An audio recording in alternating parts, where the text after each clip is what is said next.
तो हम railway track पे जाएंगे और रेल रोको अभियान चलाएंगे। मेरे साथियों, ये लड़ाई हम अपने लिए नहीं लड़ रहे, ये लड़ाई किसी इंडिविजुअल की लड़ाई नहीं है, ये लड़ाई देश के उन तमाम लोगों की लड़ाई है जिनका पैसा सहारा इंडिया में जमा है। पता नहीं कैसे कैसे लोग हैं जो अपने खून पसीने की कमाई के एक एक पाई ये सोचकर सहारा इंडिया में जमा किया कि हम अपने बेटियों की उस पैसे से शादी करेंगे, हम अपने बच्चों को उस पैसे से डॉक्टर इंजीनियर बनाएंगे, हम उस पैसे से बुरी मां का सेवा करेंगे। आखिर क्यों? हमारे बच्चों के मुस्तकबिल के साथ खिलवाड़ करने वाला सिर्फ दिल्ली की सरकार को मैं नहीं मानता, यहाँ का डिस्ट्रिक्ट एडमिनिस्ट्रेशन भी उतना ही जिम्मेदार है जितना दिल्ली में बैठा दिल्ली का हुक्मरान है। और यहाँ जो प्रदेश की सरकार है, तेजस्वी यादव हो या नीतीश कुमार हो, अब तक इस विषय को विधानसभा में चर्चा का विषय बनाना चाहिए था।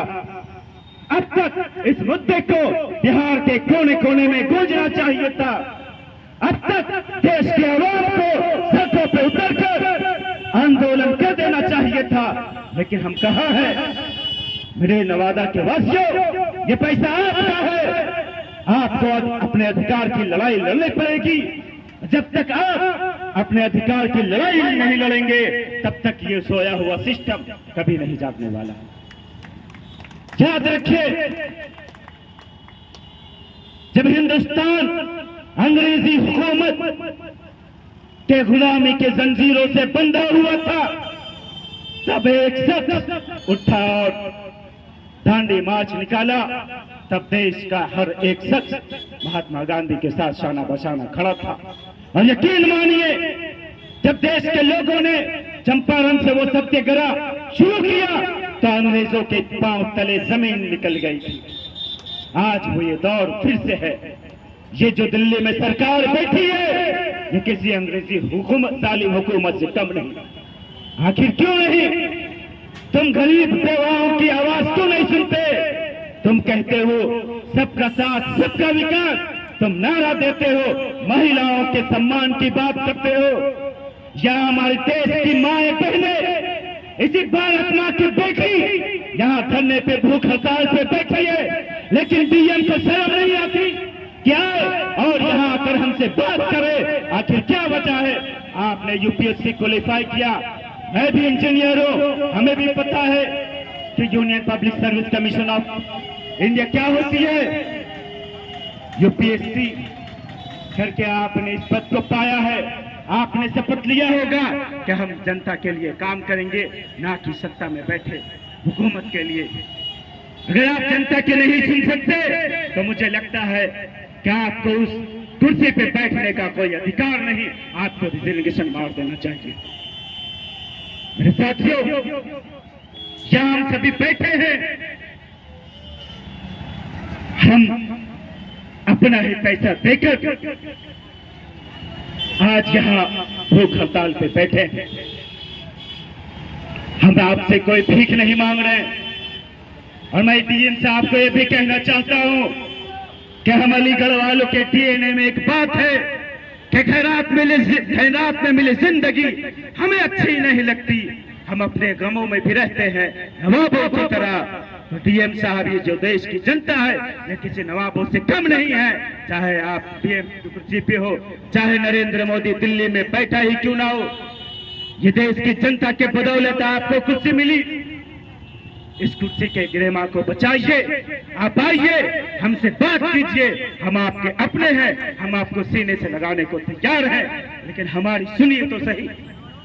अब तक आप नहीं आए, ये हम सभी के लिए बेहद शर्म की बात है कि हमारे डीएम साहब कहते हैं कि हम नवादा वासियों के लिए काम करेंगे, एसी में बैठकर चाय की चुस्कियों के साथ और बिस्लरी पी रहे हैं, और हम यहाँ भूख हड़ताल पे।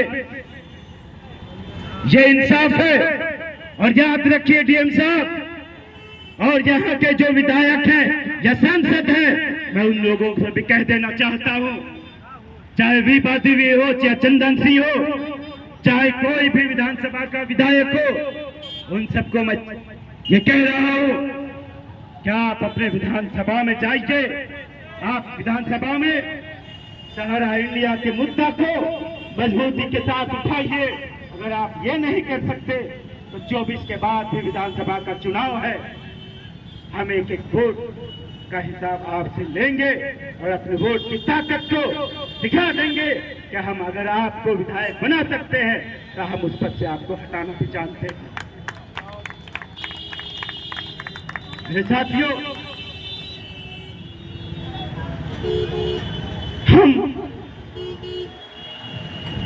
हमें यहां बैठने पे आखिर किसने मजबूर किया? दिल्ली में जो शख्स बैठा है 15-15 लाख के सूट पहनता है और कहता है भैया मैं तो गरीब आदमी, मैं तो फकीर हूं। कैसा फकीर हो भाई? अरे तुम नहीं, शहंशाहों की जिंदगी जीने वाला नरेंद्र मोदी खुद को फकीर कहता है। आज यहाँ ना जाने हिंदुस्तान की एक वास्तविकता है, एक सर्वे हुई थी कि हिंदुस्तान में हर एक घंटे में 3 से 4 लोग सिर्फ भूख की वजह से मर जाते हैं। तो आप सोचिए हिंदुस्तान के हालात कैसे होंगे अगर आपके जेब में रुपए ना हो,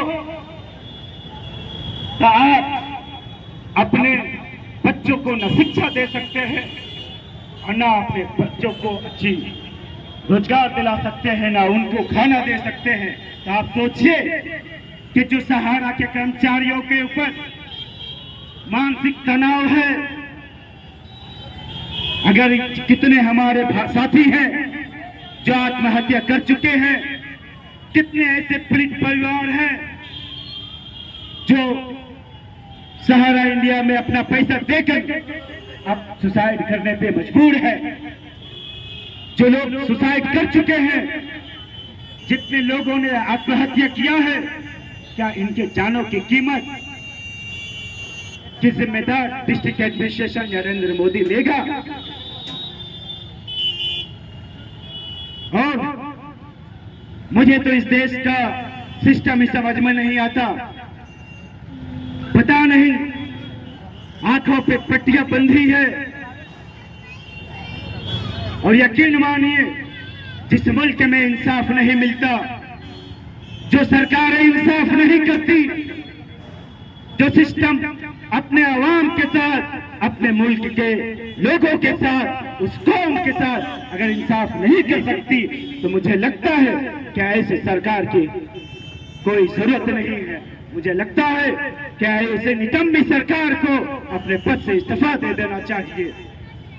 लेकिन सरकार भी इतने बेशरम है कि इस्तीफा तो दूर की बात है, वो कुर्सी छोड़ने को भी तैयार नहीं। मेरे साथियों, आज अगर यहां जितने लोग बैठे हैं और डीएम साहब अगर 4 बजे तक नहीं आते हैं, तो हम सभी लोग रेलवे ट्रैक पे जाने के लिए तैयार हैं। तैयार हैं आप लोग?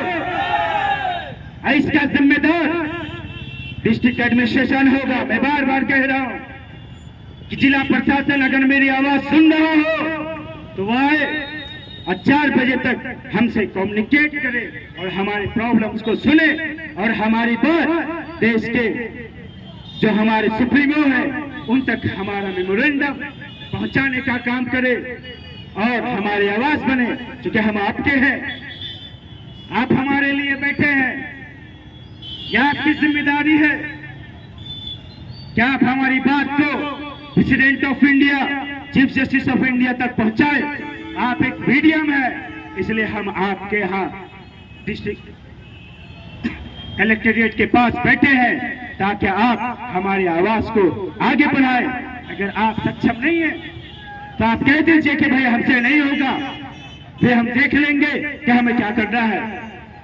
हम सभी लोग अगर अपने जान की भी कुर्बानी देनी पड़े, चूंकि स्थिति ऐसी बन चुकी है कि हम हम लोगों के पास